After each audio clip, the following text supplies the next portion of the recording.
You don't have to wait 2 years for strong SEO results. Reddit can get you a page one reference straight away. It's like one of the biggest citation sources that Google and others are using. The information that's on these websites that's now determining what's said about your brand may not be accurate. It may not be correct. And it may not be up to date. I think you need to set up these alerts and ensure that you can jump on these, because Reddit threads, some actually close after a period of time, and then the information becomes crystallized and is trading and that. you can't fix it. What are the best ways to increase the chance of actually being recommended? If I had $1 for every time I got asked how ChatGPT to recommend my clients in the last few months, I reckon I'd have at least $20. But seriously, AI has completely changed the way that SEO and search actually helps us today. So we've brought in the man who was also made co-founder when Finder's Google traffic was tanking. Jeremy Cabral, welcome to That Fucking Marketing Podcast. Thank you for having me. Now, most people might remember Finder as the comparison website. You and your two co-founders bootstrapped to, what was it, 680 million? Yeah, as a valuation, we kind of raised a 30 mil at that valuation, but we bootstrapped to 100 mil. Yeah. Insane. And I know a big part of that was really the marketing and search strategy behind that. But since then, the whole world has changed again, right? Exactly. It's crazy. Like literally every day is something new. Yeah. So for someone who's not across everything right now, can you tell us what's changed with Google and SEO broadly over the last sort of 12 months? Yeah, sweet. So as search marketers, owners of websites, we were all brought up like as children of Google, brought up with this expectation that Google's going to give us free traffic. Yeah. 10 blue links. If you rank up near the top, you're going to get a fairly high click-through rate from Google. Maybe like 37% of people on position 1 will click through to that first spot, and you get a whole bunch of free traffic, and that's amazing. That's no longer the case. We're going to a effectively zero-click world where information and answers are now showing up directly in answer engines like ChatGPT, Gemini, Google now directly with AI mode, and the game has changed. It's no longer about attribution and looking at the traffic coming through to a website alone. It's very much about am I showing up at all, and how am I showing up as a brand? So we're in a situation where suddenly we've been managing our own website, and really the way that these answers are constructed is so complex, and we're still all figuring it out. But it's really about a consensus of all this information on the web about your brand. It's ultimately coming into this answer, and it determines how your brand is represented in these engines. So just given that, what should we actually be optimizing for now? Yeah, I think I saw a study from SimilarWeb, which was released a few days ago. If you have your brand mentioned, there's a strong chance that people will actually go through and visit the website without them even clicking that reference in the answer. Yeah. So first and foremost, I think it's about showing up. That's critical. If you can get a citation, an actual link to your website, even better. But really for me, it's more about brand building and brand awareness and traditional brand metrics. It's, is my brand showing up at all? Yep. How is it showing up? Ideally, if you are showing up as a brand, are you showing up towards the top of the pack? If there's 5 options to choose from, are you the first in the list? I think that's really important. And, when your brand does turn up, is it accurate information? Is it, a positive representation of the brand? And I think that's the sort of things that I'm thinking about when it comes to generative engine optimization, GEO. Because there is a few acronyms going out there: AEO, AIO, GEO. And Talk me through each one of those. They're all effectively the same thing. A broader bucket might be AI search, where what we're seeing is basically traditional search is still underpinning, ultimately how these answers are constructed is still a very important thing to pay attention to. But what's happening now is that, these answer engines have 2 things that they're working on. That they've got the training data, which is, kind of updated a few times a year. It's built on literally books and databases of websites that have been crawled. And from that, they construct an answer. Yeah. And then whenever it needs more recently updated answer, it goes to the web. And the web really is bringing in a whole bunch of websites that we wouldn't have seen as important in the past, are literally determining whether or not your brand turns up and what's said about your brand. So this kind of model, as it's kind of doing its response, goes through a process of something called query fan out. Yes. So you run a prompt, and then underpinning all that is like a series of other prompts that happen at the same time. So the example I've given is best family car for a family of 5 in New South Wales, under $50,000. It will go through and it'll literally start going, okay, for best, we need to bring in data from 2026 and not, prior years. Yeah. We need it to be, it's a family, so cargo space matters. Yeah. If it's an electric vehicle, maybe they need to look at the range of the vehicle. So all these sub prompts run, and they all go and find references that are able to, I guess, just bring a consensus around an answer, and that all gets packaged together and determines what's said in the answer and the response you get, Mm. whether it be ChatGPT, Gemini, Claude. It's all the same system. Um, and so you now have to start paying attention to Reddit, which is insane. It's like one of the biggest citation sources that Google and others are using. Review websites are now really critical. Yep. Trustpilot and product review in Australia is really important. And you can just have like the most random websites that aren't even websites you would even traffic, like visits that are now suddenly, determining what's said about your brand. So it's this Crazy. big fact finding exercise, pulling in all this data and trying to figure out, now that I know what's, I guess, determining what's being said about my brand and what websites are being used as part of that, you have to now develop quite an intricate strategy to figure out how am I going to respond on Reddit without getting banned or, having the horde kind of come after me. How do I improve the reviews of my website on whatever review platform? And it's just a holistic strategy now that probably requires different departments to what it needed in the past. So it's almost like going back retrospectively and fixing up or adding in the information, right, to make sure that we show up properly. 100%. Yeah. So yeah, I think that's a critical piece here is the information that's on these websites that's now determining what's said about your brand may not be accurate. It may not be correct. And, it may not be up to date. So I think it starts with an audit going, okay, what's being, said about my brand and which websites are determining what's being said. You can use various tools. There's, Brand Radar, which has like an index of prompts. And what I mean by that is like they've kind of predetermined how people might already be using the answer engines to search about your brand. And there's platforms like Peak, PwC. They all have a kind of slightly different approaches in how they're doing this. But essentially what it does is you load it up with prompts. Like in the past, we use keywords. So you get a keyword and it converts to a prompt. So Yes. if you had, say, using a Finder example, best home loans might have been a keyword that we really care for. It would now be something more like a phrase or a sentence, like what is the best home loan in Australia, June 2026. Okay. Yeah. And then that gets run through these answer engines. They scrape the responses and they list out all the websites that we used to determine the answer that was said. And then from that, you export that out and start trying to, I guess, piece together a puzzle and a strategy to try and shift the narrative on your brand. So given all of that, what are the best ways to increase the chance of actually being recommended, especially at the top of the list? Because we know it's so important, right? Yeah, totally. So I'd say looking at the data set first and foremost and identifying which domains are the important ones. Yeah. As I said, Reddit is nearly turning up in every single It's crazy case. to me. It's kind of wild. Yeah. I bet so- they're loving it. Yeah. Well, I mean, they had a data deal with Google. I think it was something like $80 million a year or something like that, USD. Yeah. So very much so. And I think they're a listed stock and they had some pretty good response to that from investors. So yeah, I think figuring out the important domains and then figuring out how to directly shift each of them is actually quite different. So LinkedIn's also a top 5 source for the various platforms. And so that might look like, okay, you weren't posting in the past on LinkedIn. Now we need to start posting. How should we post? What's the structure of a post? Looking at competitors that maybe are already posting or other creators on LinkedIn. What's the format? How frequently are they posting? What was it about them that we think led to them getting included in an answer set? And developing playbooks by platform is really what we need to do. Right. And then I guess sequencing, by platform, what's the most important? What do we think we can impact the quickest and needs the most attention? It might be that, something's factually incorrect. You might have a really poor rating on one of these review websites because it was only the angry customers that went along to do something.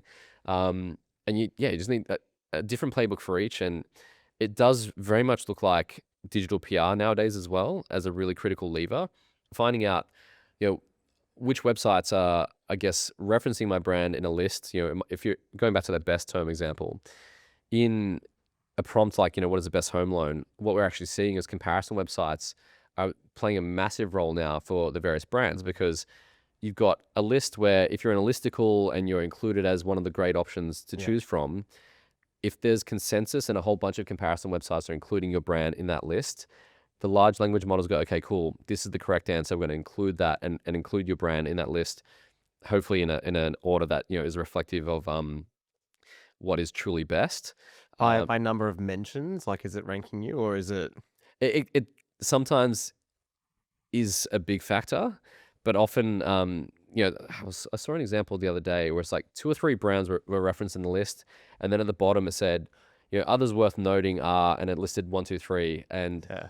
some of them weren't actually brands that would be very popular, but I think they're in the data set, and for completeness, the answer engine wanted to include that. So I would say that when I look at this stuff, I always treat it as a variable. Mm-hmm. So just like traditional SEO, we used to look at this concept called domain authority. So the number of referring domains to your website, Yep. the number of effectively websites linking from their domain across to yours was important. And so I'd imagine that the volume of references is going to be important and playing into this, but it's not completely deterministic in the sense that Yeah. it's going to absolutely lead to you getting that result. I really think it's about the accuracy, the trust of the domains that are Yeah. making those references as well really makes a difference. And as I mentioned, the recency of some of those citations is also really critical. There's a brand I was studying recently that had a dispute with a government regulator, and that came up a few months ago, and that actually was appearing in the answers around a best term. It's like, here's the best product, but be mindful they recently had an issue with this regulator. Yeah, exactly. So this reputation piece is actually becoming a very important thing that a lot of companies are now paying attention to. Which isn't a bad thing in my mind, right? Like, good reputation, good brand, good recommendation. But Yeah. yeah, I mean, that sounds like it's almost like a whole new search strategy from what we know from traditional SEO.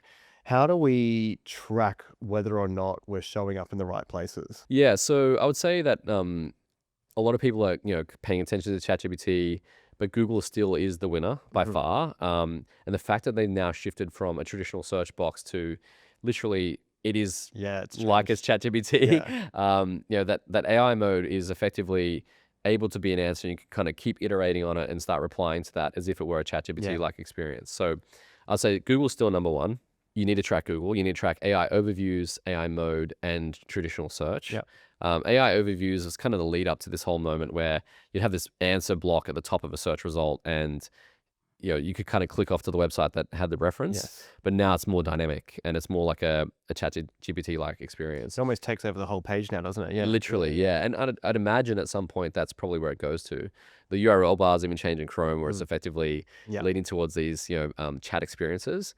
So I think that's important to track. I do think with Claude, and it's really starting to take off, it's important to start looking at as well. A lot of the actual tracking tools don't yet have a Claude tracking solution, but there's a model in Claude called Haiku, which is the cheapest model. Because these prompts cost money to run, I'd say starting with a cheap model is probably enough. You don't need like reasoning or advanced thinking when you're kind of analyzing the responses. It's more just what's being said about my brand. Right. So a cheap model like Haiku is good to track. I think Peak as a platform has that inside it, and they're all progressively adding them as well. But I think it's good to track a few versus just 1 or 2, because there's vast differences between what ChatGPT might reference and what Gemini or Claude might reference as well. So you need to really create a strategy that works for all of them. Yeah, which is it's hard, but it's necessary. Yeah. And you mentioned before, it's like, having different teams for different stuff now. I guess selfishly, I want to know, like, what role do agencies now play? I think that they're really critical. For me, what I would say is like in the room right now is, maybe SEOs didn't have much of a voice in the past and now they do. So I think anyone doing SEO, really, really important, because traditional SEO is one of the biggest and best things you can do to ensure success in a generative engine response. Making sure your site's crawlable and hitting all the technical pieces is really important. I'm still seeing a whole bunch of people blocking the bots for whatever reason, and I just don't think that's the right strategy. Maybe if you're a large news publisher, that's certainly a different strategic move, but for small businesses and so on, I don't think that's the right thing to do. So nailing the fundamentals with SEO is critical. Then now PR plays a massive role, and especially digital PR, like getting those references online and across trusted brands and publications. The large language model draws consensus from those publications. So these listicles are driving a huge amount of the answers and responses. So say, as an example, in ecom, if you were, you sold, I don't know, like a bag, a travel bag or something, suitcases. If there's like, best suitcases for international travel, and a whole bunch of websites had, lists of all the brands that are, best suitcases for international travel, you need to find out a way to get onto all those websites. And it may not look like just straight PR as well. It might look like affiliate programs or partnerships or speaking to these editors and giving them products to review. And it's about getting creative and bring, multiple different teams into the room. So digital PR is also very important. And then I think some of these things lived in the cracks before, but like, in Finder, for example, I remember over so many years trying to bring up the importance of managing our reputation online. It's like, hey, is anybody looking at Trustpilot? Yeah. And was it the PR team or the marketing team or somebody else? Whose role is it? Yeah. Exactly. It's like Yeah. it kind of it was unclear. So this brand role now becomes important because it's not just is my brand turning up, but what's being said about my brand. And I think that matters a lot because the copy you have in your website, the copy that's appearing on your partners' websites, all these things are now going to come into ultimately determining what's said, right? So Yeah. it is this holistic strategy. It requires various seats at the table. Mm. And I think that agencies play a massive role because they're seeing what's happening not only for one brand, but what's happening across several brands at the same And time. sectors and industries. Yeah. Exactly, yeah. So I think it's agencies play an important role. You mentioned a few times now, like the term, like a trusted website. Yeah. Is a trusted website just one that gets heaps of traffic, or what determines it to be like more trusted than another? We're still trying to figure that out. Yeah, Because some of these things I would say it's clear. You can see that there was, well-read publications, strong, journalistic standards. What's interesting is that these model providers don't yet have fully built out search indexes. Not like Google, that's been running for 20 plus years. They're just starting to build out their own search index. So they're trying to figure out, okay, like they pretty much don't want to depend on Google anymore or Bing. Yeah. OpenAI had a partnership with Bing, and you'd see a strong correlation between if you performed well on Bing, you'd also perform well in OpenAI and ChatGPT.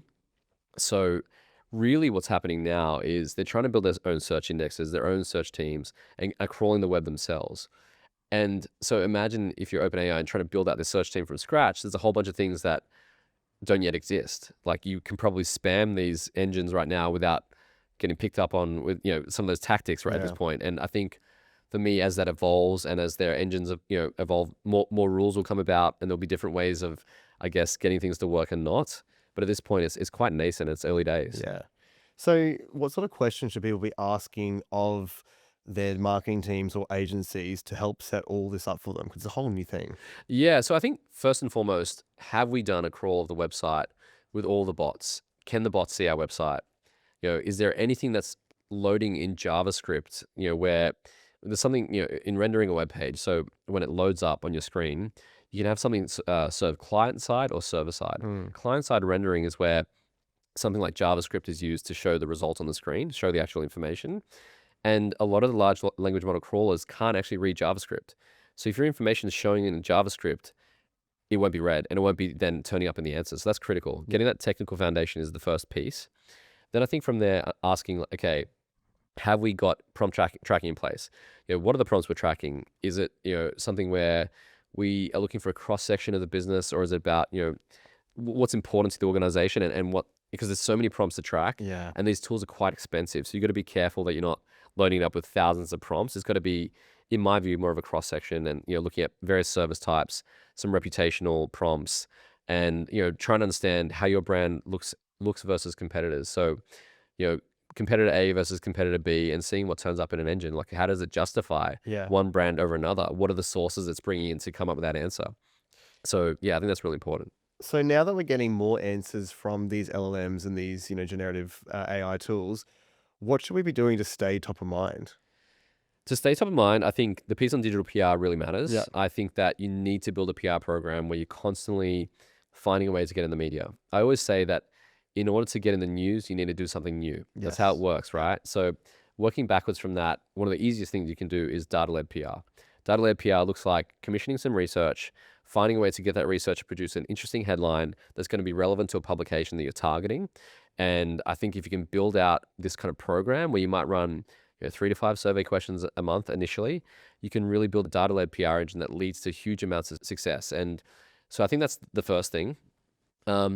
And to be top of mind as well, I think you've got to really look at what are the surface areas we're playing with here. Like if it's Reddit and someone's just mentioned your brand in the last 24 hours and they've asked a question or they've kind of suggested something that's incorrect, you have a quick moment that you can literally Fix it. jump on that and fix it Yeah. and do it in such a way that's not self-promotion. And I think they'll respect that. And I think that if they can see that you're engaging the community without commercial gain as your kind of primary goal, it's really more really to ensure they've got support. I think that's really, really key. So yeah, I think you need to set up these alerts and ensure that you can jump on these, because Reddit threads, you can comment on them, but some actually close after a period of time, and then the information becomes crystallized Right. and is training And that you can't fix it. you can't change it, right? So I think that's important. And then, yeah, what else would I say? I think that having your content strategy, ensure that the things that are in your head about your brand are online. Like I think there's this important concept with large language models where they're effectively in this battle to train on the world's information. They all are fighting to be building artificial general intelligence, AGI, and whoever wins, I guess, is the model that everybody ends up using, right? And so for me, it's like when I think about that, I think of the board level metrics, like at OpenAI, Anthropic, what are they trying to encourage companies to do? And I think that they are all really trying to chase the world's information, get it ingested. I heard a stat the other day that they they're aiming or expecting that most of the world's information would actually be fully ingested and trained on in these large language models by 2028, Crazy. which is insane, right? So given this concept of training and like kind of teaching these models, I think you need to give them something to learn when they come to your website, something new, information that they didn't have yet before. It wasn't yet public. So it's called information gain. How can I publish research, publish stats, facts, really specific information. So when the large language model crawler comes to my website, it's learned something new, it's hit its goal, and then information can then be represented in the answers around my brand when you're using ChatGPT and so on. So that's really the goal. Great tips. Thank you. So talk to me what you think about the future marketing funnel. What does it actually look like knowing all of this? Yeah, it depends how far down the line you look. I would say that what people don't realize at this point is that we're obviously really want to make sure that our brands turn up well, and whether they turn up at all, right? That's important. But what happens from here is that the main user of our website becomes an AI agent. Literally, as you're using ChatGPT, it's prompts are running, it's visiting your website in the background. But I think actions will start being taken on your website by agents more than it will be by humans. And so really from here, it's about setting up your website to be agentically used. Having some basics in place, like ensuring that it's got strong accessibility. So you're describing the things on the screen, so an agent can kind of process that information quickly. It can, take actions on behalf of the user, click around, use filters, use buttons, and so on. But I think it's about that. It's really, the funnel might look like us actually advertising to agents more than humans at some point. But between now and then, I do really think it's about, and it's always been about this, it's about user engagement and having a strong experience. Really, with Google, they saw that Chrome's user behavior data was the biggest determinant of quality. So if they saw people getting the task done by visiting the website through Chrome, that they kind of went to the website, browsed through, got the information they wanted, and then transacted. Right. That's a really strong signal. The worst signal you can send is going back to Google. Went to the Searching website again. yeah, exactly. Like this website said to have this information, it didn't. I've gone back to Google and I've gone to another website instead to get the task done. So I think that what plays out from here is that there's a concept of agent experience. And that's going to be determined by probably the browser or kind of the native browser within these tools. So, Claude's got its desktop app, Codex and ChatGPT locally. There's Atlas, the browser. So they're going to start tracking user engagement and the experience that these agents have. How quickly it can get the information it wants. How quickly could it complete the task on behalf of the customer. These are all things that people are going to start talking about pretty soon. Yep. Awesome. So people are now getting so used to using Claude for the exact product that, even say me as a 30-year-old man in Western Sydney. How do you think that now plays into like a brand's content strategy? Interesting. Yeah. So I think that the way a page presents information and options would be important in this case. So if you've got like, color variants and, information that's maybe locked away in a PDF or whatever, the way that information shows on a page really needs to be thought about. Like if it's in a drop-down menu, you can't guarantee that the agent can actually see that information and include it in an answer. So you might actually have to statically include it in a page and say, here are all the color ranges, here's the size ranges, here's what other sort of, I guess, directly specific information there is. Don't think that a large language model is going to make an assumption around what you can and can't do. So if you can make something that's custom or personal to somebody, like state that on the website. I think that information needs to be on there, and I think that's really a trick here. Is like Be specific. be specific and include the information. Don't assume that people are going to click through that information or a bot's going to do it either. You've got to make sure it's all on the page and easy to access and quickly as well. So who's doing this really well so far that you've seen? Yeah, I've seen some really good brands doing this stuff. So Lululemon is a Yep. great example, right? Yep. They do really well in generative engines, and the reason why is if you look at their product detail descriptions in Shopify, it literally leads with something like, great for yoga, and then it tells you about the product. But it's so specific, and normally you might have a really fluffy ecom description of Mm. like, really great material, blah blah. I'm not good at this sort of stuff, but Diverse. yeah, And yeah, whatever. yeah, Some yeah. stuff is just Durable. like, what does this even mean? Yeah. Like brand talk sort of thing. But now it's like literally leading with, it's good for this. And so when people are in, ChatGPT, Gemini, whatever, saying I want the best yoga pants for whatever, Mm.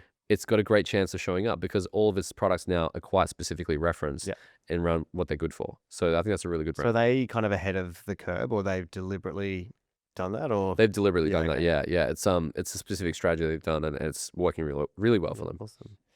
So with more of this AI generated content written this way, are we all going to become kind of the same, or how do we still separate ourselves differently? Yeah, well, my view on this is that look, ChatGPT, whatever Claude use, whatever AI use, it writes really well, but we need to start assuming it's a 1 out of 10 in terms of content quality. And what I mean by that is like, if it can write well, that's everyone has access to the same tool. Yeah. So how do we differentiate? Yeah. What information do we need to start including to make sure that our page is by far better? Mm. Do we need to add video? Do we need to add unique and referenceable information that is based on proprietary research? Is there a quote, a testimonial, better FAQs, like things that I guess just require more effort? I often think about, doing the hard things scalably. Yes. So, okay, if we need to get research, how do we do that? How do we make it efficient to get the research? How do we make it efficient to add to our pages? I think that's the opportunity that AI presents, and it's really where brands need to focus. What other mistakes are marketers kind of making at the moment that you've seen? Yeah, well, I think at the moment, people aren't prioritizing this stuff. A whole bunch aren't, and they're No. kind of assuming that the old playbook's going to work. Is it more head in the sand kind of stuff, or I just don't know? I think it's both. I think that people are trying to use their traditional measurement frameworks and go, okay, where's my traffic at? I've got less clicks, so I'm going to deprioritize this channel like SEO because it's no longer important. I think that's the craziest thing that Yeah. people are doing right now. It's like SEO is more important than ever. It underpins your GEO performance. How you turn up in ChatGPT is largely determined by, well, at least initially, how well you turn up in traditional search. It's still so critical. So don't cut those SEO budgets. Don't cut the SEO priorities or the SEO team members. If anything, add a few. Right? Yeah. It's quite critical. Sounds like you need a whole bunch more. Well, yeah, and I think that with various skill sets, it's not just about technical SEO. I think that's really important. It's more about how can I research this topic, present information in a way on a page that's unique that when a large language model crawls a website, it's gaining that information. It can credit me for that information, and hopefully present a brand more positively in the answers that it responds with. Yeah. So if you were starting a new brand today, where would your sort of focus be? I mean, it depends how much budget you've got, but I would try and build outwards from social platforms. So I really like the idea that you don't have to wait, 2 years for strong SEO results. Reddit can get you a page one reference straight away. Like even if it's not through a generative engine response, you actually have the new discussions and forum section on page Yep. one of Google. So I think Reddit's like straight ticket to the dance, day one. Yeah. LinkedIn is surprisingly easy to do well. So that matters. I would start with strong PR as well, trying to figure out, how can I build relationships with the publications that matter? Yeah. What does it take to be referenced by these publications? And how does that whole world work? And, really hijacking other big brands that are determining what's being said. If it's in comparison and you're comparing financial products, the comparison websites, I think it's like 30 odd % of the actual citations are from comparison websites at this point. It doesn't matter if it's insurance or finance or whatever. They're literally determining what's being said. So really critical. I think there's early responses on whether it be like reviews on Google My Business Yeah. or Trustpilot, product review. Building that base up with happy customers is really important before it's too late and you're kind of just got the angry customers trying to find like where to put negative Yeah. reviews Yeah. online. But these really tactical foundations I think matter, and just making sure that you have the strong foundations on a website. That you've done the research. You can think of all the angles and how people might research your product and service, and then you reflect that in your content strategy. Direct and specific information, that's really useful and genuinely answers the question is important. Are you a franchise brand that's just not growing year on year? The brands that are consistently attracting high-value franchisees know exactly how to speak to them, where to find them, and what their needs are at every stage of the journey. So if you're not growing year on year, we've created a franchise development playbook for you. DM us recruitment to get your copy now. Yeah, I think we work with like a lot of franchise multi-location brands, and we're always like, my biggest thing is getting the basics right before we go up the funnel and do anything crazy. So what I'm hearing is things like even Google My Business, just getting positive reviews is the best place to start at the moment. 100%. Yeah. And then also making sure that I've got a PR strategy. Like, for example, I'll use myself as an example. We commission a PR agency. Their KPI is 2 articles per month. Yeah. They're not in the review style at the moment. They're Yep. more just us putting comment to different things happening in media, or for example, we write one about end of financial year. Yeah. Is that still the right approach, or is it a bit deeper than that now? Well, yeah, definitely. I think looking at the types of PR that's getting picked up matters. Yeah. And some people say no, there's no such thing as bad PR. I'm more of the camp of like, that's actually not true nowadays, because your bad PR, you can't get rid of it. So yeah, I'd say really targeting the right publications and just reverse engineering the goal, right? If you need to be on a listicle, if you want to be, having a write up around your brand, like, and figuring out a strategy that gets that outcome is really, really important. I think the piece on reviews as well, just go back to that for a sec, is if you've already gotten someone to give you a 5-star review on one platform, how can you get them to do another review somewhere else? Yeah. And I think that's really, really powerful. Like, if you look at the Finder website right now, people give us a positive review. We encourage them to review us elsewhere. And I think that's a really powerful strategy. Yeah, that's awesome. I think, as I said, for a lot of the franchise and retail brands we prioritize Google, but we know that there are so many other places that they can put reviews. And I think that's included in things like, the email marketing that goes out and incentivizing that a little bit too. Yeah, totally. Yeah. I saw something the other day, actually. There's a website, there's an agency, and in the footer of their website, they did an experiment where they changed, it said, proudly made in Philadelphia originally. They changed it to be like, serving 137 clients with like a 72% retention rate or something like that. And it actually directly showed up in the ChatGPT responses. It changed what was said about their brand. Yeah, right. Because it was in the footer of the website across hundreds of pages. Yeah. They just took it as like, that's what this agency does. Yeah. Exactly, verbatim. And it's a really powerful tactic. Yeah, awesome. I want to do something fun right now. I want to do like a live kind of like search on the LMs for like a pizza place around here. Cool. What I'm going to do is I'm going to search on Claude, ChatGPT, and Gemini. Cool. And see what the results are, how they come up differently. Interesting. So let's start with Claude. So I've searched best pizza place around here. And you can see on my phone, we've got Il Pacifico Pizza, Vico Italian Eatery, and then Bloom Potts Point. We've got 3 there. So now let's go to Gemini. I did the same thing. I said best pizza place near me. It's given me Il Pacifico, so they've done well being number 1 there again. Yep. Sienna Marina, so a different pizza place. And then the third one's different again. Pizza Boccone, Potts Point. Interesting. So now let's try ChatGPT, the last one, and see how they've gone. Okay, so they've actually given me a map as well at the top there. Cool. But Il Pacifico wins again. So they must have like a really good strategy somehow. I don't know how the pizza place has done it. Then they've also broken it down into different categories. So he's got best traditional, best Neapolitan, best local hidden gem, best old school, as opposed to 1, 2, 3. So I'm keen to get your take on why the answers differ a little bit, or how the number 1 placement's kept it across all 3. Well, yeah, I mean, I'd have to look at it in more detail, but I think for me, is that link on there directly to their website, and that kind of the Il Pacifico? This one here? Yeah. What's that first black dot and the... Australian Good Food Guide is the first link so that's come up there. Yeah. That's something you should pay attention to. Yeah. I'm not sure what that actually is a guide about, but it might be like a profile on that restaurant, or a review, or they would include it in a list. That's like a review site. So I'm assuming, now that you said that, they obviously have got someone to come and eat at the restaurant and review it, and then they've been listed across a few different review places. Yeah, exactly. So for a restaurant, I think that's a killer playbook, right? Is, invite them in, get a positive review on their platform.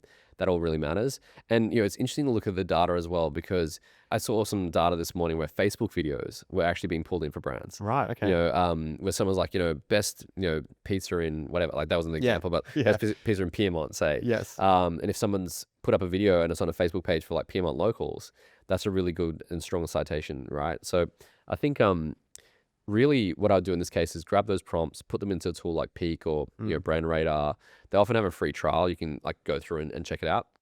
and you can export the URLs out and see what's being included Right. and go, okay, cool. Like these are the publications that are being referenced. I'm going to go reach out to them all. I need to figure get out, on there. get on there, Yeah. literally. So it's And almost like a good way, like if you're not showing up there at the moment, the best way to start is to do that, right? literally, that is the most tactical thing you can do. Yeah. And then also look at not just am I turning up, but what's being said about my brand. Yeah. And is it something that's on my website that's being said? Is it from the about page that I looked at once when I built the website? Yeah. Now it's suddenly really critical, right? So rewrite that section. It might be like from a particular region or whatever, like, Yeah. and you haven't said it before online. Just like that specific and direct information is important to include. Yeah, so I think that's the opportunity. Awesome. I want to move on to a section we call the effing truth, which is kind of just like a fast, rapid fire question round. Let's do it. The one AI tool you can't live without. Claude Code Yep. Okay. How are you using it? for everything. Like literally, I do not start a task unless it's from Claude Code outwards. I've got all my tools connected, all my data connected. I use it for analysis, for planning, for building agents. It's Amazing. phenomenal. Yeah. Yep. The one thing you actually need to scale to 100 million. Persistence. Determination. Yeah, determination, naivety. I don't know.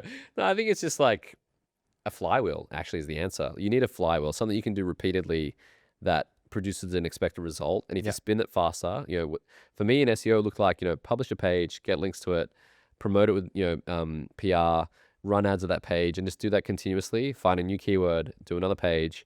We built out this massive, massive business off the back of that literal that was the flywheel that drove our growth. Yeah, amazing. The one skill that's a waste of time to learn today. I wouldn't say complete waste of time, but I'm probably not going to do a programming course. Yeah. You literally can have an engineer in your pocket now with Claude Code, Codex, Cursor. I think it's more about learning about prompting and learning about how to give context to AI Yes. versus learning how to code. Yeah. That's my personal view. Correct. The one AI tool that's really overhyped right now. An overhyped AI tool. I hate to say it, but I think Claude sometimes is a little bit overhyped. Like because it got so much attention Really quickly, right? really quickly, people just disregarded everything else. But if you go back and you look at ChatGPT, its image generation model right now is market leading. If you go to some of the stuff that Codex is releasing, and especially over the next week or two, it's market leading. Anthropic's done awesome work, but I feel like at this point you need to have a few kind of tools in your kind of arsenal. Yes. It's not about all in on one. So yeah, for me it's Claude's fantastic, but there are other tools out there that can do some things better. Yeah, correct. The one piece of advice you give to marketers today. I would say it's probably not a time to chill and not be upskilling. It is about the opposite. You need to create time and space literally every day. I'd say a minimum of 30 minutes for 30 days. Figure out that thing, whether it be GEO, AI agents, how to use Claude properly.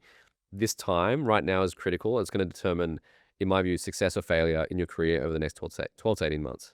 I want to talk to you about how you're using AI. Talk us through some of the tasks that it does for you on a daily basis.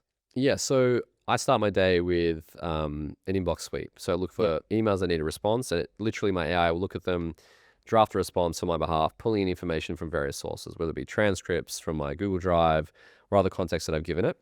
And I can go through and just edit it and send. So that's important. I also use it for meeting preparation. So if I'm going to a meeting, it'll tell me who I'm meeting with, significant kind of facts about them or information that I need. Yeah, okay. So it just really speeds up that. I use it for document creation, and I say that it sounds simple, but I use it in a very interesting way. I'm connecting a lot of data sources and a lot of tools, and ultimately the document's the end output, but it's more the way I build a document nowadays is imagine being able to copy paste like a million things into a document in the space of minutes. That's really what you can do. And, connecting these APIs and data sources, there's something called an MCP. So an MCP is like Model Context Protocol. So it got released, I think, March last year by Anthropic. Okay. So basically a way to get access to a database or information inside a tool that you have a subscription to. Like for me, I use Ahrefs, which has SEO data inside it. Grabs that information and can pull that into an analysis that I'm doing to help me produce a document really quickly.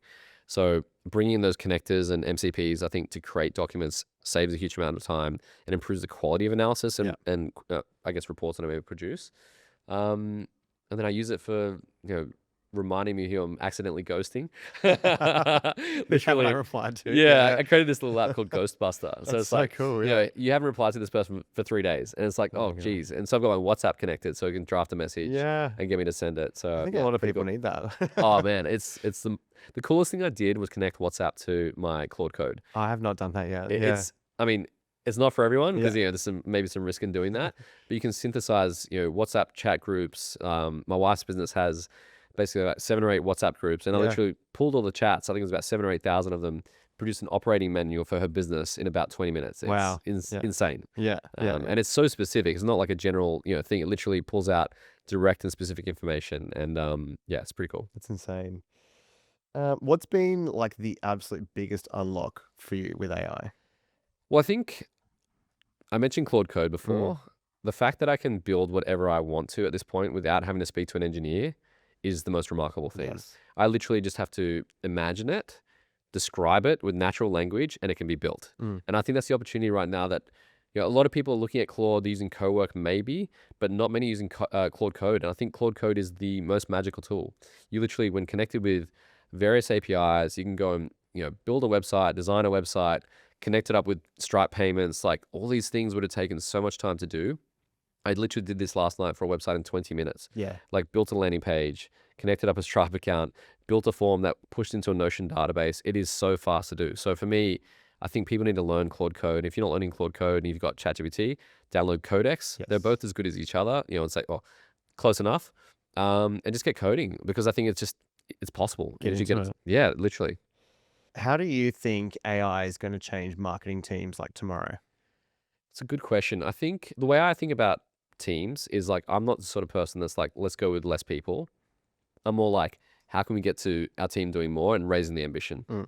And so upskilling them, giving them capability, giving them runway to test and innovate is very, very important right now. I think we can't always expect people to do this stuff in their spare time. No, you got to train. Exactly. And so giving time and space and making it culturally normal to innovate, really going through identifying opportunities to test with AI and do things that I guess historically might have been impossible to do or challenging to do at least.